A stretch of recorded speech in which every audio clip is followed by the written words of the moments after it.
Assalamu alaikum wa rahmatullahi ta'ala wa barakatuh. Hello everyone. My name is Ibrahim al-Bukhari. I am a teacher of English and I'm happy to be with you here today to speak about certain tips that you need in order to practice or to acquire good English. السلام عليكم ورحمة الله تعالى وبركاته مجددا. معكم الأستاذ ابراهيم البخاري.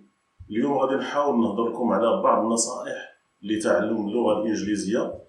اول شيء قبل ما ندوزو للنصائح بغيت نهضر على الفرق اللي كاين ما بين الانجليزية والعربية ولا الفرنسية، وبالاخص الانجليزية والفرنسية، لان كيكون عندنا هذا المشكل هذا بالنسبة للتلاميذ ديالنا.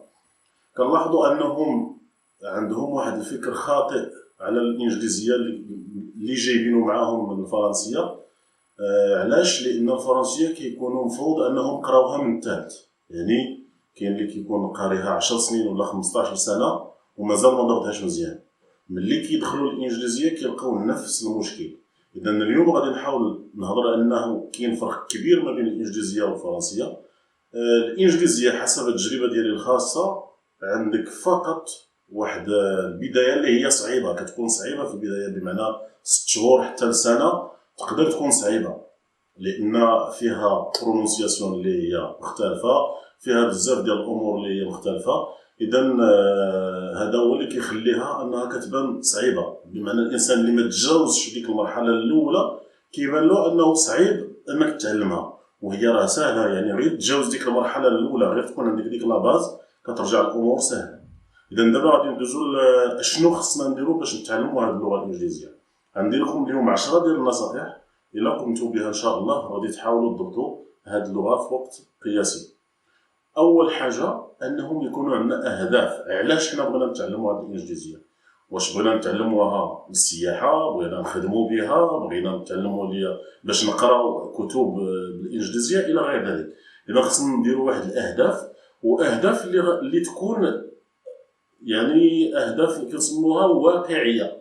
ما نجيش انا نقول لك لا ايوا خصني في ظرف بحال الكتب اللي كانوا وباقيين كنراهم باقيين كتشوفوهم، تعلم الانجليزيه في 5 ايام بدون معلم، يعني بحال راك كتعلم كتقرا شي حاجه وصافي، ماشي غادي تعلم اللغه راه صعيبه، راه كيدوزوا فيها الاطفال سنين باش انهم يضبطوها. حنا كمتعلمين يعني غادي غير نتعلموها اللغه اللي ماشي هي ديالنا. اذا في الاول راه كتكون صعيبه، ولكن خص يكون عندنا هذوك الاهداف اللي نقدروا نحققوهم، باش ما نتصدموش. مثلا نقول انا في شهر خصني نتعلم الانجليزيه، ما يمكنش انت تتعلمها مثلا في شهر تقول لي انت غادي ترجع كتهضر بالانجليزيه يعني بحال واحد دوز فيها سنين وهو كيتعلمها. اذا هذه اشياء اللي خصنا نحيدو من دماغنا.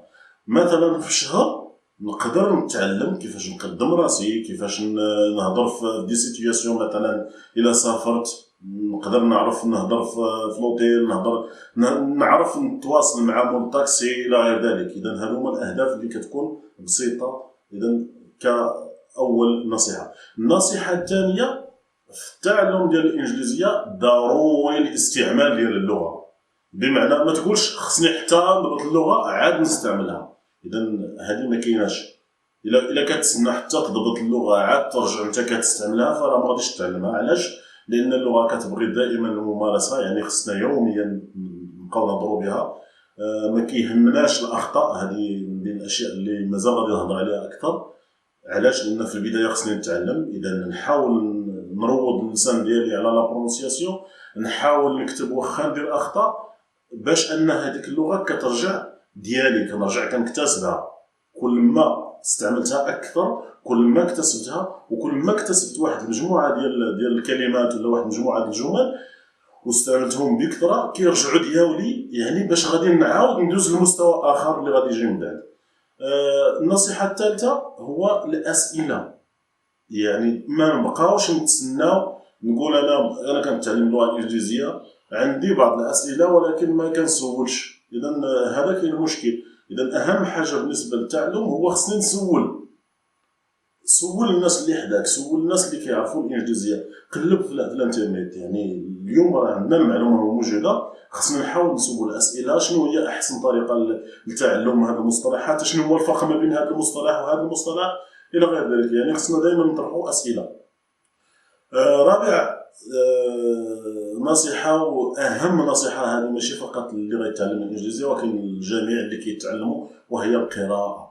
نقراو اي حاجه جات قدامنا. وهنا ملي كنهضر على القراءه في الانجليزيه ما كنقولكش انت يلاه بديتي اليوم ونقول لك لا خصك تقرا روايه مثلا ولا تقرا كتاب فيه 200 صفحه ولا 300 صفحه. لا، حنا كنقولوا القراءه يعني انني نمرن راسي على 10 دقائق في النهار، 15 دقيقه في النهار، نقرا شي حويجات صغار، شي كتب صغار. كاينين قصص صغار. مازال ان شاء الله في فيديوهات اللي غادي يجيو من بعد غادي نحاول نعطيكم اما مواقع ولا دي زابليكاسيون اللي تقدروا تقلبوا فيها على معلومات، على دي زارتيكل اللي هما صغار، لان القراءه كتعودنا باش اننا نستعملوا هذيك اللغه اللي عندنا. يعني كترجع يعني داخله في ممارسه ديال اللغه، ماشي فقط بالهضره وانما حتى بالكتابه.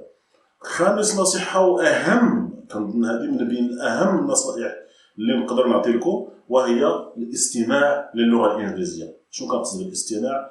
تصنتوا الموسيقى الانجليزيه، تصنتوا الراديو مثلا بي سي اللي عنده بي سي. نحاول انني نقلب على الناس اللي كيهضروا باللغه الانجليزيه ونتصنت لهم. دابا حاليا راه كلشي عامر، عندنا في اليوتيوب، عندنا في فيسبوك، عندنا في الانترنت ان جنرال، عندنا بزاف ديال الاشياء اللي نقدروا نتصنتوا لها. علاش؟ باش نعودوا روسنا على هذيك اللغه، لان حنا كنهضروا بلغه مختلفه. اذا باش تكون عندنا لا برونسياسيون قريبه للنيتيف سبيكرز، واخا ما كيهمش انك تكون بحال النيتيف سبيكر، ولكن اللي كيهمنا انك كتواصل باللغه الانجليزيه. هذا هو اهم شيء. اذا الليسن هي الحاجه اللي مهمه. سادسا عندنا اهم حاجه حتى هي داخله مع النصائح اللي مهمه، الرايت، بمعنى اكتب. شنو كنقصد بالكتابه؟ ماشي ترجع انت كاتب، ولكن خصك تبقى تكتب مره يعني باش تعود. الا بغيتي تضبط اللغه، يعني بغيتي توصل لواحد المستوى عالي في اللغه، ماشي فقط غير تهضر بشي شويه غير تواصل، وانما بغيتي توصلها لواحد هدف مهم. اذا خصك تبقى تكتب. كيفاش كنكتبوا؟ مثلا 5 دقائق في النهار. وهذه ديال القضيه ديال الهضره، يعني سواء سبيكين ولا رايتين ولا حتى ريدين، هادو دائما كنركزوا على واحد الحاجه اللي مهمه، وهي ان يكون طول ويكون داك الشيء قليل. بمعنى 5 دقائق في النهار كافيه، حسن ما اليوم نخدم ساعتين ولا 3 سوايع والسيمانه ما نخدمش. اذا اهم حاجه هو اننا كل نهار نخدم 5 دقائق 10 دقائق على حسب الوقت اللي عندي. ما تقولش راه بزاف، راه 5 دقائق راه يعني شي حاجه سهله. راه ما سهلاش الا كان الالتزام.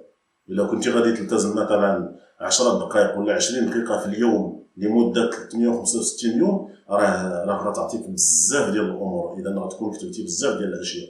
اذا هادو هما الاشياء اللي مهمه بالنسبه للكتابه. سابعا وبالاخص حنا في هذا العصر اللي المعلومه فيه موجوده، عندنا ضروري خص يكون عندنا ديكسيونير. يعني كنشوفوا لا برونونسياسيون ديال الكلمه، كنشوفوا المعنى ديال الكلمه. كاينين ديكشنريز اونلاين، كلشي راه كاين حاليا في الانترنت، ما تقوليش راه ما عندكش. كاينين اللي هما اوف لاين، بمعنى تقدر تستعملهم بلا الانترنت، فقط عندك ديك 2 دقائق ولا 10 لا حتى 10 دقائق كاع ديال لانستالاسيون في التليفون ديالك ولا في البيسي، ومن بعد غتبقى تستعملهم عادي. يعني دائما خص يكون عندي لقيت واحد الكلمه جديده نعرف كيفاش كتنطق ونعرف المعنى ديالها. اذا هذا اهم حاجه بالنسبه ليها. بالنسبه للثامنان عندنا حاجه مهمه، هي مشاهده الافلام الامريكيه، وبالاخص ماشي بالضروره غير الافلام، كاين كارتونز، بمعنى كاين رسوم متحركه بالانجليزيه. كلشي حاليا راه كاين في اليوتيوب. نتصنتوا لبعض الناس اللي كيهضروا بالانجليزيه، مثلا عندنا تيد توكس، هذا برنامج كاين في الانترنت اللي فيه بزاف الناس كيهضروا، كيهضروا 10 دقائق حتى 16 دقيقه في مواضيع مختلفه. اذا وحنا في تطوير اللغه ديالنا نبقى نتصنتوا لهادو، وما كننصحش بالترجمه اللي كاينه في الامبسيات الى غير ذلك. علاش؟ لان كاين ترجمه غلطه ودائما كيوقع المشكل.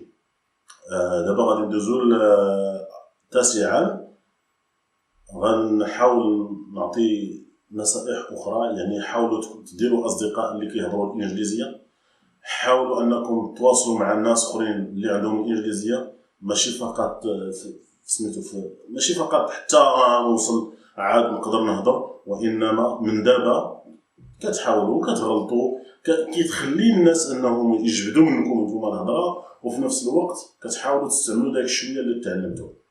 اخر نصيحه هي ما عمركم تسلموا ملي تبداو، لان هذه نرجعوا للهضره اللي قلت في الاول انه عندنا واحد المشكل.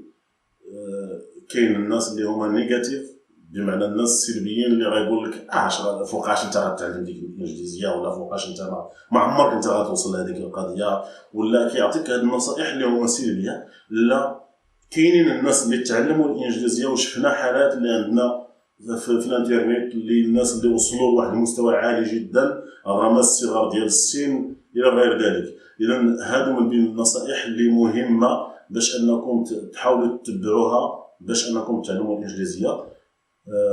بزاف ديال الاشياء مازال غادي نهضر عليهم اون ديتاي، مثلا كيفاش شنو هما الكتب اللي خصنا نقراو، وشنو هما لي سيت اللي نقدروا نمشيو ليهم الى غير ذلك. مازال غادي نديروا فيديوهات في هاد الامور هادو باش نشرح اكثر هاد الامور. اذا السلام عليكم ورحمه الله تعالى وبركاته. الى عجبكم هذا الفيديو هذا ديروا سبسكرايب باش ان يوصلكم الجديد ان شاء الله، والى اللقاء.